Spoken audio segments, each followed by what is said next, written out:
All right, let's talk about a team that completely flipped the script. A team that defied all expectations and literally rewrote the history books on the world's biggest stage.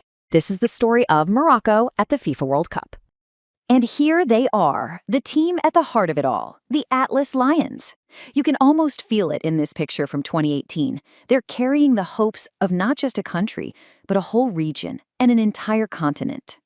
Because if you fast forward just 4 years from when that photo was taken, something incredible happened.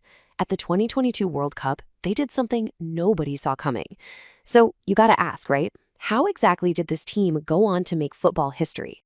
Well, it all boils down to this one number, 4th. That was their final ranking in 2022. And I know what you might be thinking, 4th, not first? But trust me, what that 4th place finish represented was absolutely monumental. I mean, think about this for a second. That 4th place meant they were the first ever team from Africa and the first ever from the Arab world to make it to a World Cup semifinal. They didn't just have a good run. They shattered a glass ceiling that had been standing for nearly 100 years. Okay, so how did this miracle actually happen? Let's break down their incredible, some might even say unbelievable run at the tournament in Qatar. Honestly, their path was just legendary. First, they win a group with Croatia and Belgium in it. I mean, come on. Then they knock out Spain, a former world champ, in a nail-biting penalty shootout. You think that's it? Nope. They then sent Cristiano Ronaldo and Portugal packing in the quarterfinals. And that's how they punched their historic ticket to the semis. But here's the thing. This 2022 miracle, as everyone called it didn't just pop up out of thin air. Not at all. It was actually built on a really long legacy of Morocco being pioneers for African football. Yeah, let's rewind a bit. Way back in 1970, they were the first African team to even get a point in the World Cup finals. Fast forward to 86, and they're the first to win their group and make it to the knockouts. You see, this trailblazing spirit, it's literally in the team's DNA. But, it wasn't all just highlights and history-making moments. The road between those incredible highs was, well, it was long. And it was tough. There were some real struggles. And for a while, just qualifying was a huge mountain to climb. Just take a look at the years they made it. See that huge gap? After 98, they disappear from the World Cup for 20 years, 2 whole decades. That's what makes their comeback in 2018. And then what they did in 2022, so incredible. This is more than a story of success. It's a story of pure resilience. And of course, behind every great team are the players who make it all happen. So let's talk about some of the legends, the individuals who etched their names into the history books for the Atlas Lions. You know how it is in football? Goals change everything. They create heroes overnight.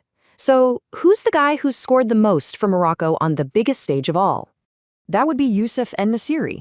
He's at the top of the list with 3 goals across 2 World Cups. And of course, everyone remembers that goal, his unbelievable gravity-defying header against Portugal in 2022. That's the one that sent them to the semifinals and made him a national hero forever. But goals get all the glory, right? We know that. But you need that solid backbone of consistency and experience to really succeed. So which players are the Ironmen for Morocco? Who has shown up the most? Well, that honor is actually shared by 2 of their biggest modern stars, Achraf Hakimi and Hakim Ziyech. Both of them are tied at the top with 10 World Cup matches each. These were the guys, the leaders, with that world-class talent who really powered the team through both the 2018 and 2022 campaigns. So you might think that's where the story ends, but it's not even close. Morocco's story is just getting started. After making all this history on the field, their role in the game is about to get even bigger. Yep, the story continues. They've already locked in their spot for the 2026 World Cup, so the whole world is going to be watching, right? Can they do it again? Can they build on that amazing 2022 performance? And then there's this, the grand finale, really. In 2030, Morocco is going to be co-hosting the World Cup. The whole world will be coming to them, alongside Spain and Portugal.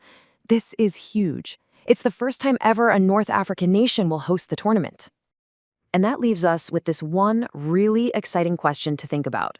We've seen them change the game as players, as pioneers on the pitch. So now that they're going to be hosts, how are they going to shape the legacy of the beautiful game from a whole new angle?